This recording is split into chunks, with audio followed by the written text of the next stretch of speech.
Moi, je vais vous parler de comment gérer le mouvement d'une tumeur de prostate, spécifiquement à l'IRM-LINAC. Donc, j'ai mis quelques petites slides d'introduction avant. Vous le savez, la prostate, c'est un organe qui va bouger entre et pendant une fraction par plein de facteurs, le remplissage de la vessie, la réapparition du rectum, aussi un relâchement en fait, des muscles pelviens au cours de la séance. Et on peut avoir des amplitudes de mouvement qui peuvent aller jusqu'à 10 mm, surtout en antéro-postérieur.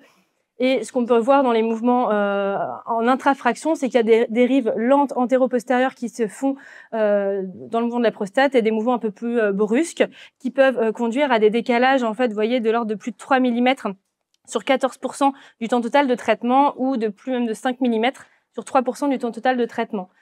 Donc, avec une nécessité de manager les mouvements de la prostate, d'autant plus quand on fait maintenant des traitements de stéréotaxie de prostate.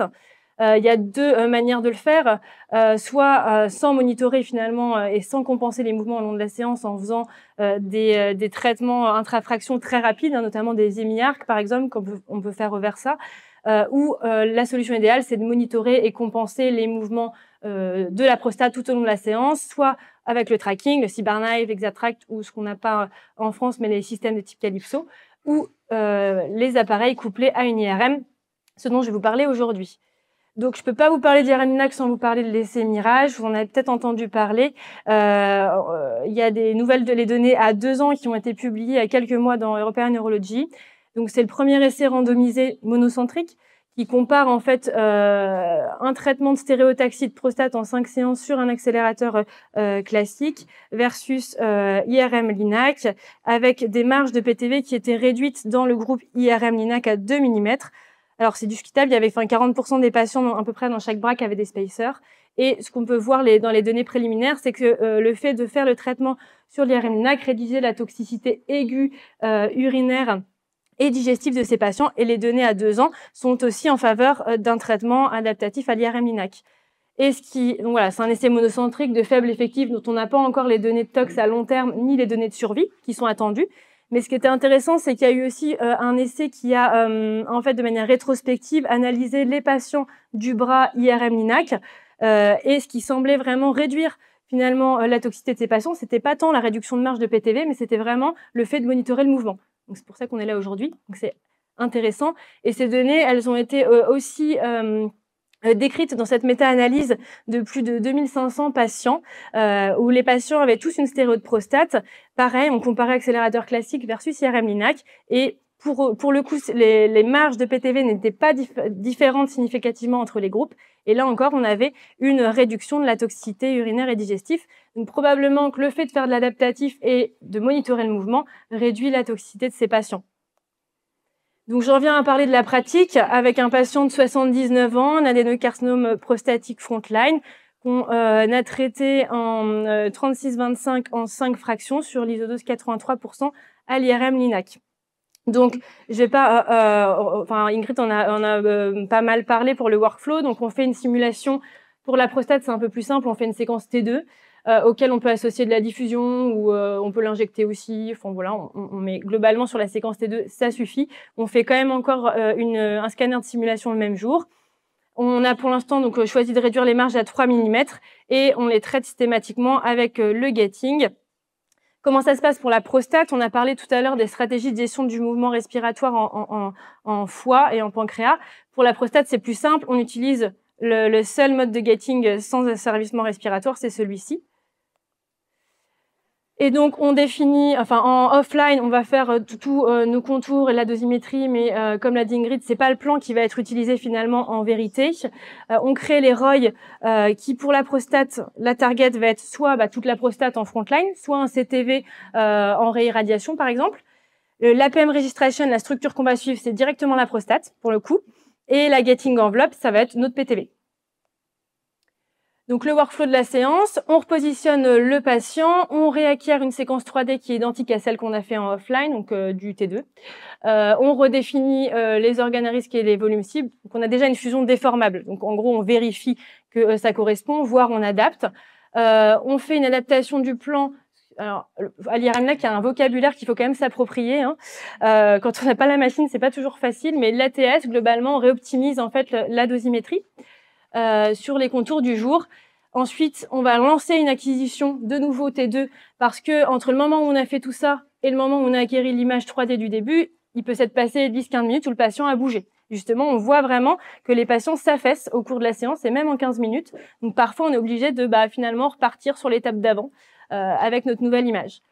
On acquiert ensuite ce qu'on appelle le template. C'est ce que vous a présenté Ingrid tout à l'heure. Donc là, j'ai repris les images du foie, mais globalement, on génère des images 2D en coronal et en sagittal. Hop. Et le logiciel en fait va nous faire un recalage entre le template et nos contours que l'on vient de faire sur l'image 3D. Et ça va nous générer le fameux template avec, vous voyez, les contours directement sur le ciné IRM.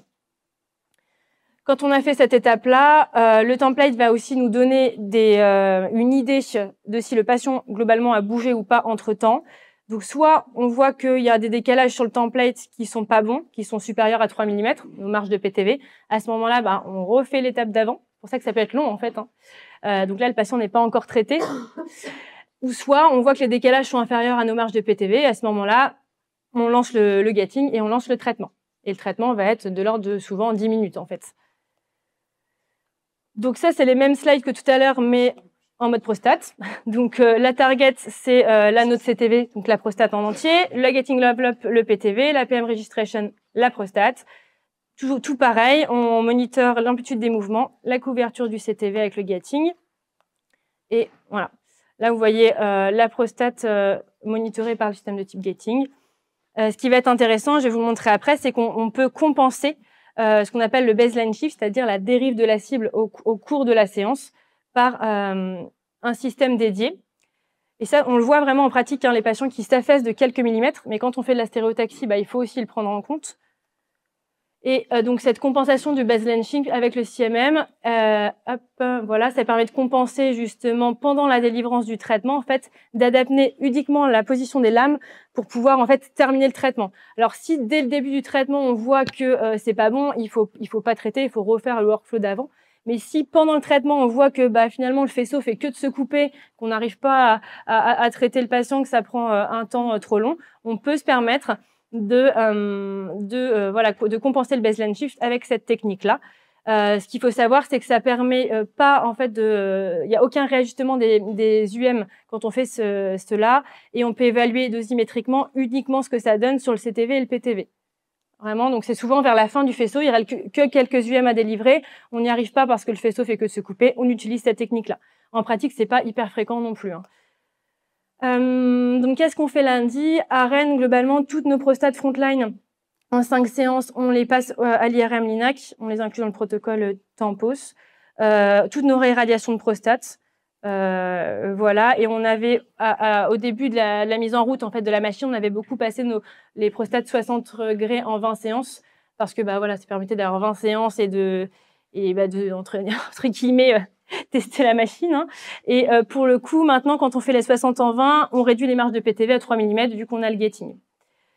Et on utilise systématiquement maintenant le gating qu'on n'avait pas au début. Maintenant, on m'a demandé aussi de parler des projets et essais en cours.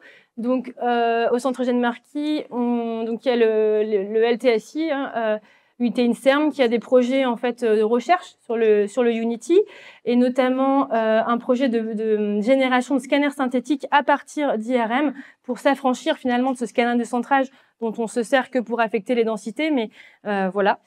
C'est une piste à suivre, un projet de radiomique et puis un projet vraiment plus clinique qui est l'essai de phase 3 Orion, un PRME qui va être en fait de comparer de manière randomisée un traitement, on voit pas très bien, mais globalement un traitement standard, une radiothérapie normofractionnée ou hypofractionnée associée à l'hormonothérapie versus un traitement en 5 séances pour les patients de haut risque avec notamment un boost intégré sur la tumeur et les aires ganglionnaires en 5 séances. Donc en conclusion, car rien n'est plus parlant que des images, on est passé de ça en 1896 au scanner embarqué à maintenant l'IRM Linac où on peut vraiment monitorer en temps réel le mouvement de la prostate. Donc l'IRM Linac et prostate, pour résumer, potentiellement que ça réduit les toxicités. On ne sait pas encore bien, mais voilà, il y a des pistes, c'est intéressant. Aussi de voir que chez nos patients, monitorer le mouvement, c'est intéressant. C'est une technique non irradiante. Et pour finir, je dirais que c'est une collaboration aussi étroite, pluridisciplinaire au quotidien. Et je remercie l'équipe de Physique parce que je pense que sans eux, ce projet est notamment impossible à mettre en place. Mais voilà, c'est vraiment une coopération pluridisciplinaire, IRM-LINAC. Je vous remercie.